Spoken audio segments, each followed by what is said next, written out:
Uh, we're all patients at some time or another ourselves. I love this technology. There we go. So we're all patients ourselves at one time or another. And so this applies to all of us. It applies to me. It applies to pharmacists who dispense. It applies to doctors who prescribe and so on. This is about all of us. So what I'm going to do is spend about the first half of the lecture talking about why there's a problem, why we don't all take our medicines. And then the second half, I'm going to talk about a solution, take you through some research. And it's a service which we developed at the School of Pharmacy and which has now gone into policy and then as a funded service in the NHS to help patients, to help us take our medicines properly. Let's start by going back in time. So this was the Victorian Pharmacy, which I was fortunate enough to present on BBC Two. Don't worry if you missed it. It's showing on Yesterday Channel at the moment. And of course, it's a marvelous Christmas present for a mere $10.93 on Amazon at the moment. If only I got a share of the profits. And in this, together with Ruth Goodman and Tom Quick, Tom was a PhD student studying history at the Wellcome, looking at Victorian physiology. Ruth, a historian of the domestic world, really.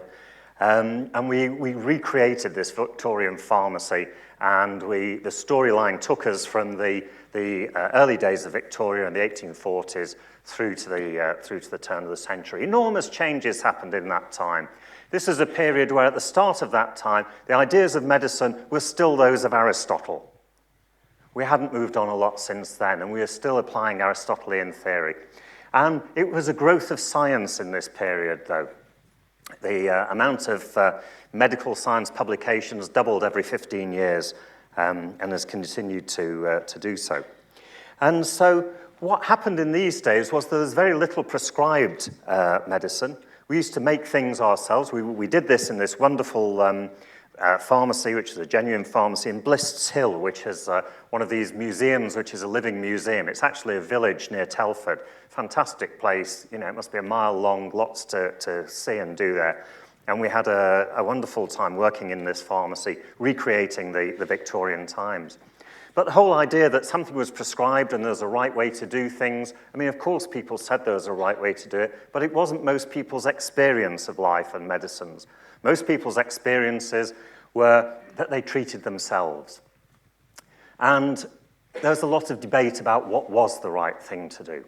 But since then, since the growth of science, we increasingly know more and more about what is the right thing to do. And one of the big issues, one of the most researched areas of medicine as a whole are drugs themselves. The randomized controlled trial first started to look by looking at drugs in 1948. So what we have is increasingly more and more and more and more knowledge about what's right and wrong to do with medicines. And that means there are more and more and more rules about what's right and wrong. So this whole idea of non-adherence, although it's been around for centuries, is really quite critical now, where we have a lot of information about exactly the right way to do things. By the way, one of the things which people ask me, there'll hopefully be a few minutes for questions at the end, is are you recognized in the street as a result of doing this series? And the answer is no. I did wonder whether when the book came out, whether I would be recognized, but for some reason that didn't happen either.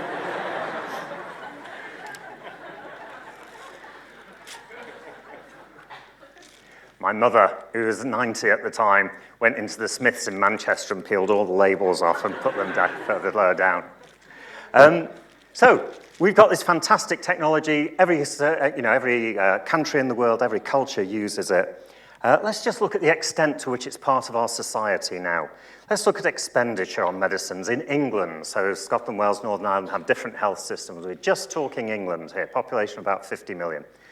We spent all that on medicines in 2010. That's 12.9 billion. What does that mean? Can you conceptualize a billion? I had to try and think of different ways to do this. So I thought, what if I, given the debt that we're in, if I start paying for the 2010 drug bill now, it might help the government a bit. So I've got some pound coins here. And I just wondered how long it would take me when I'm paying them at about £1 a second. And if I keep doing this 24 hours a day, 7 days a week, 52 weeks a year, just have a little think when you think I'd have paid off that debt. I'll give you a clue. It's in October, so it's very symmetrical. Over 400 years it would take to have an effect, to pay off that debt. So it gives you a different sense of a billion. It's a hell of a lot, and 12.9 is. This year, probably drug spend will be in the order of over 14 billion. I'll give you one more statistic to think about. What about the amount of dispensing that goes on? When you take a prescription to the pharmacy, say it has one item on it, aspirin, 75 milligrams, whatever, they dispense it. What about the amount of dispensing they'd have to do? Well, this year there will be about 1 billion prescribed items. So that's one drug on a prescription as a prescribed item. About 1 billion dispensed in primary care. So that's all the community pharmacies you can think of, the high street chemists, in a year in England. How long will that take to do? Well, let's take a typical pharmacy. Takes about 2¼ minutes to dispense one item. They'll be open about 60 hours a week or so. So if we say, your future is secure, all you need to do is dispense these billion items for the year of 2012. How long will it take them? Well, it's taken over 12,000 years to dispense that. So you get a sense there's this vast amount of work, this vast amount of money, this vast enterprise around medicines. It really is an enormous process that's going on. And so what do we do with this? Well, for patients taking medicines for long-term conditions, and that's most people who are taking medicines in primary care, do not take 30 to 50% do not take their medicine as prescribed, as the instructions on the label, if you like, would say. Some of them are very sensible to do that. We'll come back to that. But that's the extent of it. Now, people immediately start thinking, well, is it because people are daft? Is it because they're old? Is it because the condition is quite trivial? And the answer is those things don't really make much difference. You'll find this for renal transplant patients. You'll find it for patients with cancer. You'll find it for patients post-myocardial infarction. A whole range of areas people don't take their medicine in the way it's prescribed. And it's not to do with intelligence either. And age until near the end of life doesn't have that much difference. It's just the amount of medicines which people take there. And we call this non-adherence or non-compliance, but does it matter? Are we just being rather anal about this? We've done the science, here are the rules, you're not sticking to them, how dare you?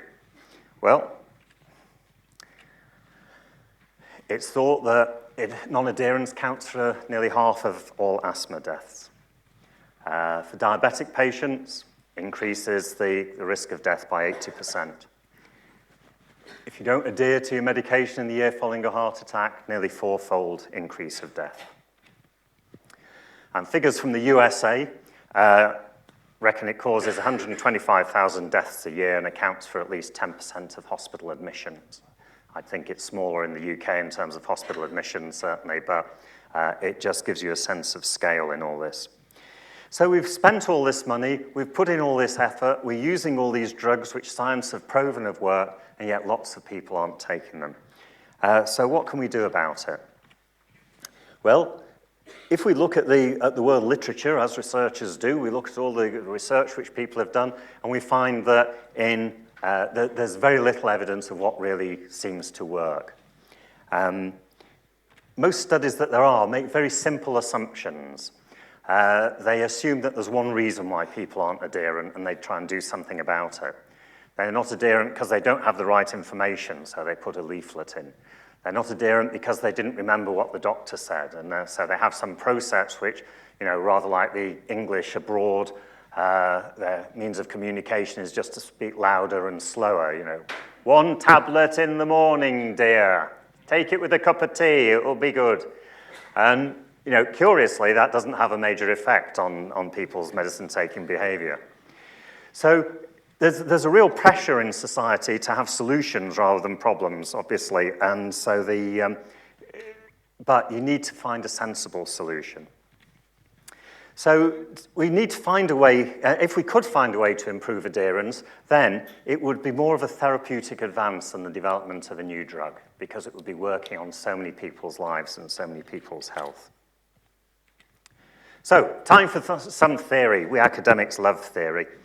Why do we use theory, let's just say? And that is because we like theory, framework models, things like this, because they help explain the complexity of real life, and they help us predict what's the right thing to do and what the future will be like. And obviously that's a good thing to be able to do if we can. So why don't people take their medicines? Broadly, as you'll have guessed from the title of the talk, it's either because they choose not to, or they want to, but they can't. They're unintentional in some way. Our research suggests it's about half and half. Some other studies are similar. Some find a different proportion. But there's a fair amount of each represented. So intentional non-adherence, it's driven by factors such as your beliefs about medicine, how you think it's going to work and what it's going to do, and that will affect you, and I'll talk more about this, or both of these in a minute. And unintentional, actually we've shown that the people who have unintentional non-adherence have the same beliefs about the medicine, the same positivity about it as people who are taking it. They've just got some barrier in the way blocking them from taking it. And although I will keep dichotomizing it like this, as one side or the other, the reality is there's overlap between the two. People who are less motivated are less likely to remember to take their medicine, for example. But there are lots of other reasons why people can be unintentionally non-adherent besides their memory. So I'm going to show you two theories. I think one of the great things is that at the School of Pharmacy in our Practice and Policy Department, my friend and colleague Rob Horne has spent 20 years of work, which I'll show you a bit of in a minute, working on the intentional side and beliefs. More recently, I've been looking at the unintentional side, drawing on theory from different sorts of areas. So we've got both sides of it represented. And so this is Rob Horne's necessity concerns framework, and I thank him for the slide which he provided. So a whole range of illnesses have been used in this. And as you can see, there's a sort of balance for all of us. If you doubt the necessity of a medication, do you really need it? Then you're less likely to take it. And if you've got concerns about its potential effects, it might be the immediate side effects, or it might be that you're worried that you're going to become addicted to it, or that it might stop working if you're taking it all the time, every day in the same way. Then those things will both drive you to say, well, perhaps I'm not going to take it, or I'm not going to take it all the time. I might not take the full dose. I might take it for 11 months of the year and give myself a drug holiday for a month, various things like that. And he's done this in a whole range of disease states: renal dialysis, HIV, haemophilia, renal transplant, asthma, cancer, and so on. And it's a very, very, very enduring finding. Tremendous work over 20 years. And he's got a meta-analysis of the 44 studies coming out later this year. So this deals with the intentional side of things. It's not the whole picture, but it's a very good explanatory model. Let's look at unintentional. What I'm going to do there is take you through a lot of my work, as I said at the start, and very cleverly illustrated with a microphone, I thought, is around error. So we have theories which try and explain this. And one of the common ones, which is used in a lot of high-risk industries, such as aviation, is this one by Reason and built on Rasmussen's. Reason, by the way, is a professor of psychology. What a great name to have as a professor of psychology, James Reason. A lovely man as well. So this work was delivered from work studying accidents in factories, particularly. And so there's questions about how well it fits the world of you as individuals having choice about what you do with your medicines. But let me take you through it, and then we'll talk about how well it fits medicines. So accidents can be caused by what are called active failures, and these are things which go on, if you like, in your head, in between your ears, as a crude way of putting it. And these are slips and lapses where your brain knows the right thing to do, but accidentally does the wrong thing. It may be that, sometimes you go home and you're tired and you get the wrong set of keys out to try and get into your house or something like this. Our brain has a lot of programs running in the background, and sometimes they don't work very well. Or you can have, and that's a slip, or you can have a lapse, in which case you know the right thing to do, but you get distracted. You go down to make a cup of tea, and the cat needs feeding, so you feed the cat, and you forget to make yourself a cup of tea. Those are slips and lapses. Mistakes are where people think they know the right thing to do, but they don't. And then we have violations where people know what the right thing to do is, but decide not to do it. I'm sure this is a shock to you that human nature is like this, but for all of you who have driven at over 30 miles an hour in a 30 limit, or crossed the lights when the pedestrian sign said red, we all do it. We all make these judgments where we decide we're not going to follow the rules. It's in our interest. It's a rational thing for us to do. These are driven by things such as error-producing conditions, so that's what's going on around you at the time. It can be what other people are doing, your family, technology, events which are physically close to you at the time, all sorts of things.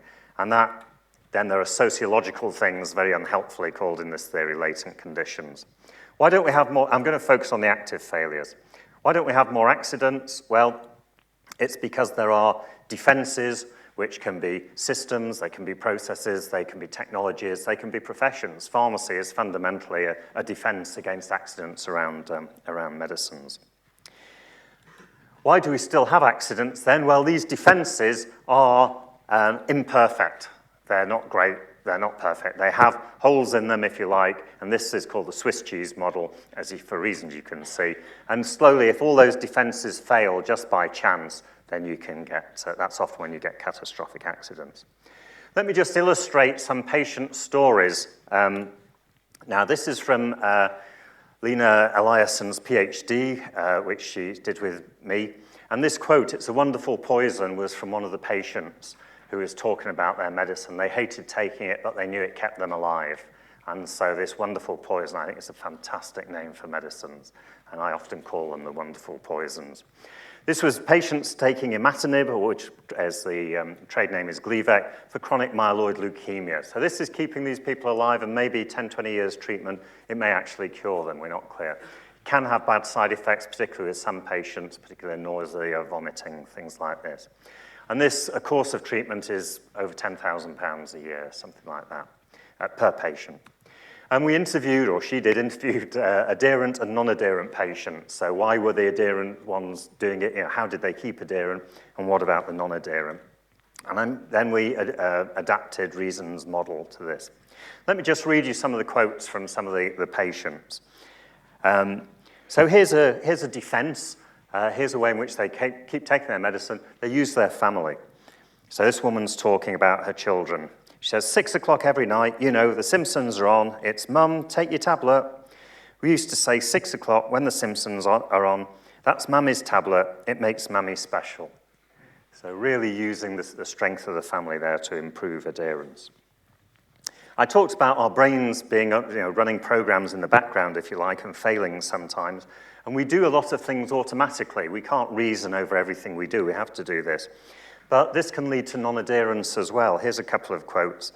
So here's someone who's taking imatinib for some time. They said, "Earlier on, it was easier to adhere, to remember to take it.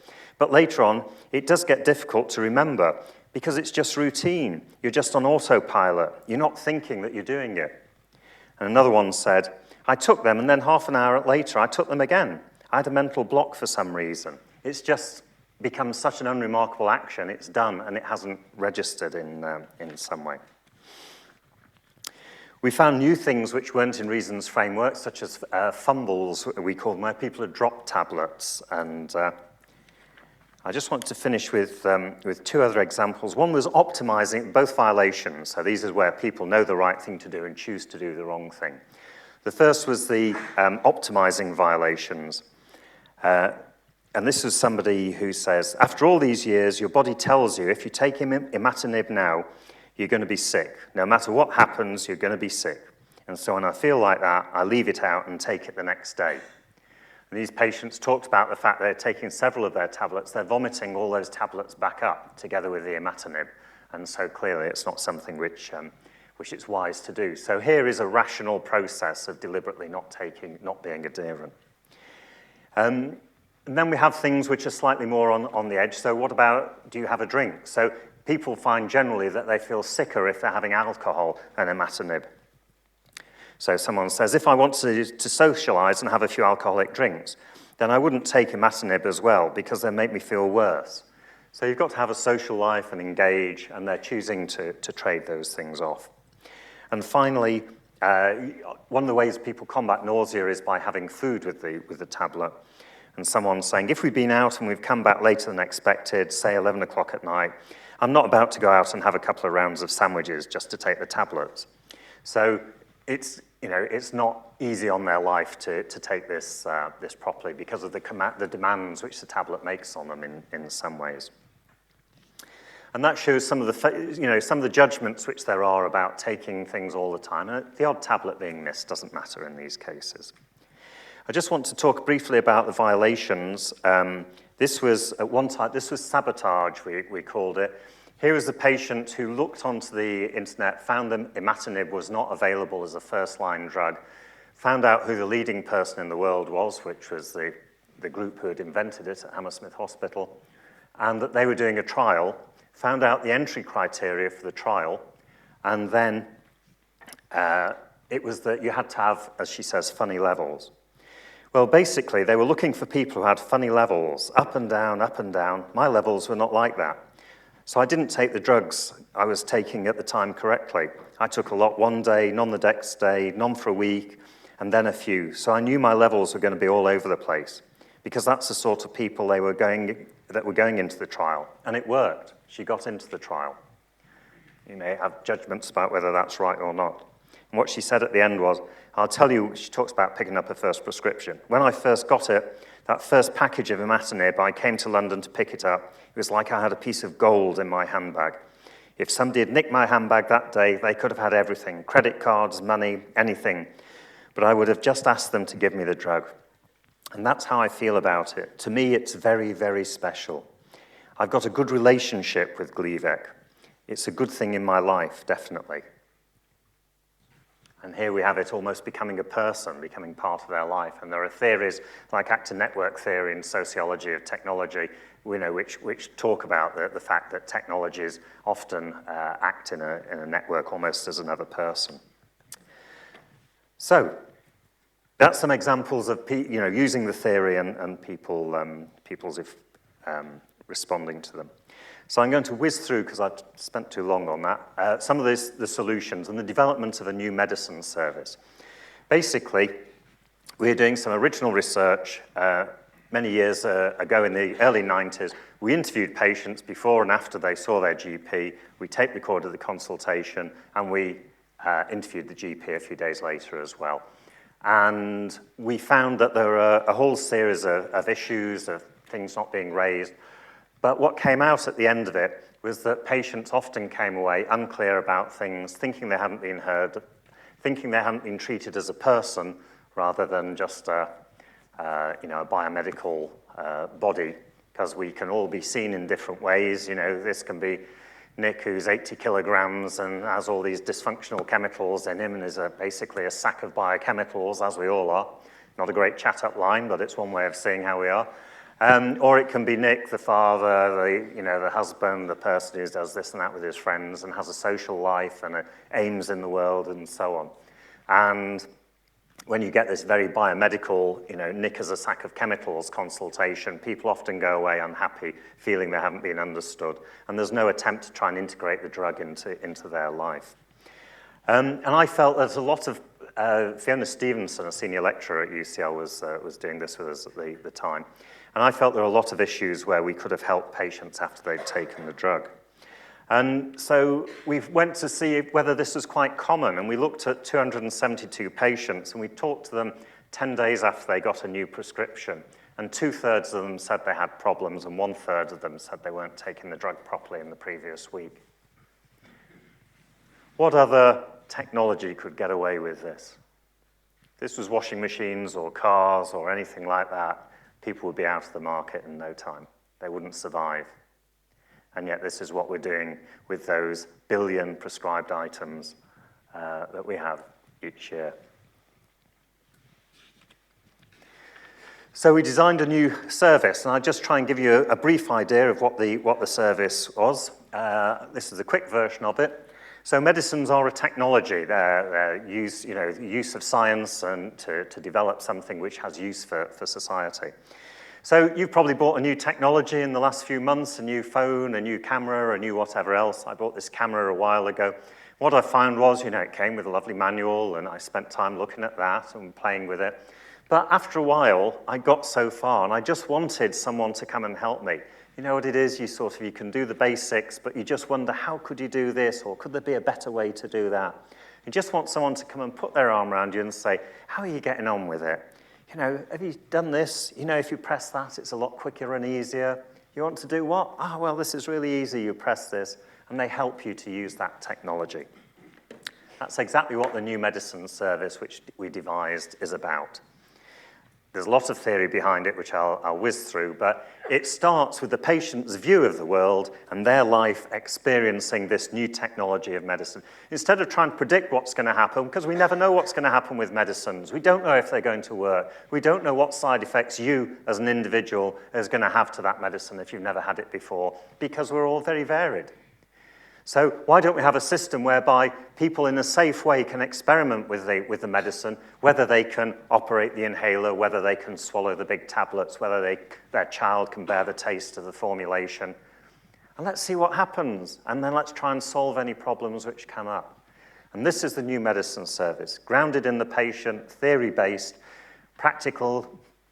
The one we studied was developed, was used by telephone, right at the right time, and focused on priority groups. And this is what we found. We looked at 500 patients. They're split randomly. Those who got an intervention, which was a phone call by a pharmacist. This was from pharmacies up and down the length and breadth of England, recruiting patients. And we had 2 pharmacists who made the phone calls. At 10 days, a 12-minute phone call. That's all it took on average, a 12-minute phone call. Led to patients being more positive about their medicines. They saw the necessity more. They saw less about their concerns. We didn't try to change those. That wasn't part of the protocol. All we did was saying, how are you getting on with your medicines? Do you think they're working? Are you suffering any side effects, do you think? Have you got any questions? Are you managing to take it okay, like it says on the label? No? Well, tell me what's going on, and we'll see if we can do something to help. Anything else you want to know? That was the interview schedule. And yet, just that in 12 minutes was changing people's beliefs. We got greater levels of adherence, we got fewer medicine-related problems, and it was cost-effective. This is a cost-effectiveness plane. So if you look at the crosshairs in the middle, basically, everything to the right is more effective than normal care. So the crosshairs where they meet is normal care. That's the control group. Everything to the right is more effective, and everything below that crosshair is cheaper. And this is a simulation of 1,000 patients going through the service. And you can see that for 80-odd% of them, it was both cheaper and more effective than normal care. Why did it work? It's because it was patient-centered. We listened to the patients and what they were saying. We listened to their account of life, and we solved their problems. We didn't say, this is what you've got to do. If you're on this, you must do this, that, and the other. We just said, tell us your problems. We'll do what we can to help. It was theoretically embedded, and we taught the theory to the pharmacists who are doing it, so they're able to make things work better. And, it sort of gets forgotten, but we are, as health professionals, supposed to be caring for people. And that's what this is. It's a form of caring, and people appreciate that. Excuse me. So, from that trial, we eventually got it into government policy. In 2008, eventually, with the coalition government coming in, they brought it into a funded service from pharmacies.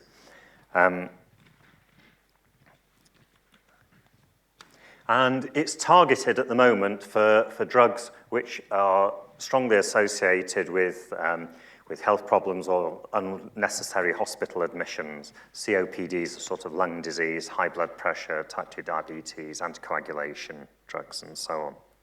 And what the service is, which your local pharmacy will probably offer you, give them hell if they don't, is a patient-centered interview. So the patient will be, the pharmacist will meet with the patient, normally face-to-face, about 2 weeks after they've started the new drug, talk about the sorts of questions I asked before, say how things are getting on, come up with a plan together, which may be go back to your doctor and tell them this, you know, this drug clearly doesn't suit you.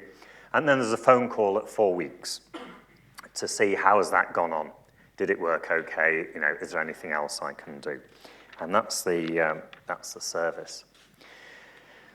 The uptake is about 45 to 50,000 patients a month. So it's been going for a year. It took a little time to kick off, but the uptake overall was very quick. It's been getting on for, certainly by the end of this year, I think we'll have had 500,000 patients through the service.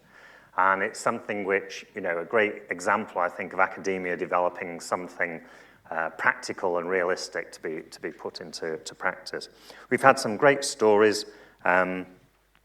One is of a patient who was taken into hospital because they weren't feeling very well. So the doctor said, as sometimes happens, well, perhaps it's your drug. We'll take you off all your drugs and see how you do. And so they felt a lot better. And the doctors felt they needed some of the drugs, though, so they discharged them from hospital with some medicines. But the patient said, I felt great without the drugs. I'm going to stay without the drugs. So they never took them. Kept getting their repeat prescription from the GP.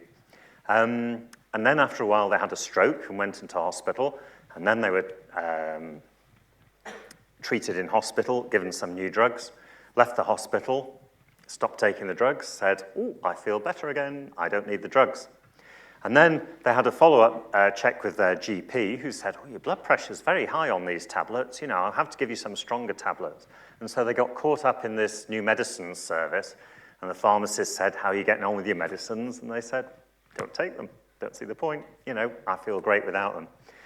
So the pharmacist said, well, you know, what was it like having a stroke? And was that something you'd like to repeat? And, you know, apparently they felt that wasn't. And so explained that these were the causes and how things work. One of the things that there isn't time for doctors to do in the consultation is explain the rationale of this, why this is the right drug. And so in cases like that, you know, the patient became fully adherent. They really understood why it was there. We're beginning to pick up patients from discharge from hospitals, and it's currently being evaluated by people at the Nottingham University and ourselves and colleagues of mine. So my final slide, the sorts of things we're doing in this area at the moment, we're extending this plan into to long-term medicines with an internet pharmacy. We're co-funding a PhD. With the Interaction Centre here, UCLIC, we're looking at the concept of resilience. How can you make patients resilient so that they have methods, tricks, techniques to stop them forgetting or to make sure that they take things when they can and should. If we're going to change things, you generally need to measure them, and we've developed a measurement, and that's just been published in the last month, and we're continuing work on validating that. And we're working on the mathematical modeling of your blood levels to your behavior with mathematical modelers at UCL. Thank you so much for listening. Thank you very much.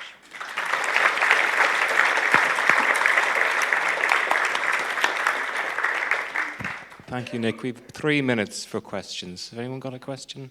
Up at the back there, there should be a mic coming through. To your left straight away. To your right. Thank you for the excellent talk. I remember when I did my law degree at UCL quite some time ago, and it wasn't like now where you learn jurisprudence and sort of easy stuff. It was learning every act by heart. And we had a doctor who tried to put us all on Mandrax to help sleep.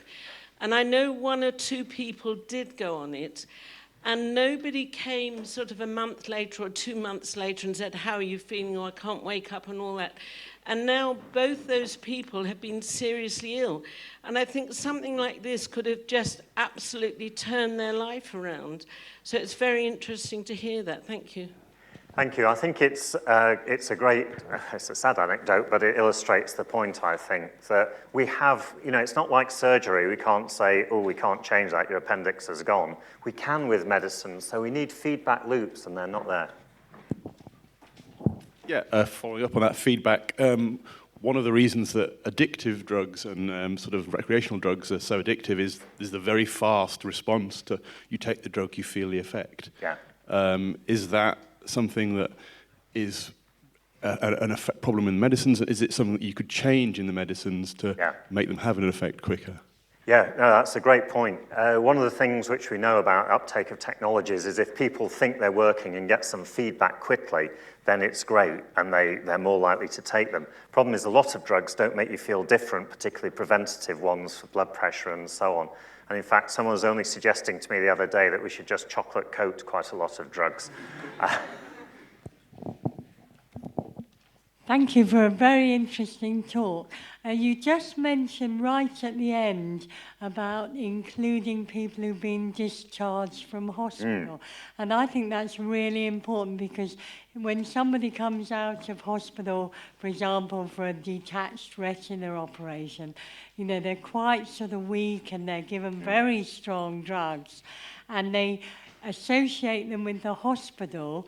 They don't associate them with that they could go to the GP for advice. And this is giving me the idea that actually they could go to the local pharmacy for advice on them. Yeah, good point.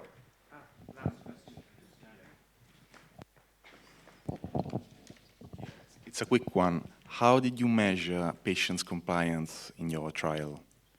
It was self-reported. There's no gold standard for measuring compliance. It's an enormous problem. But we also measured their beliefs, and there were other things which we could measure which reinforce the self-reported non-adherence. Actually, most patients are happy to tell you because they either believe, if you haven't prescribed to them, because either it's unintentional, in which case they're hacked off that they're not allowed to take them because they really want to, or they have a rationale for not taking them, and most patients are happy to share that with you. Thank you. And that was indeed a really great talk, and thank you all for coming. And just before I ask you to thank Nick one more time, there is a lecture starting here in 5 minutes, so if we could all exit as quickly as we can. Thanks very much, Nick.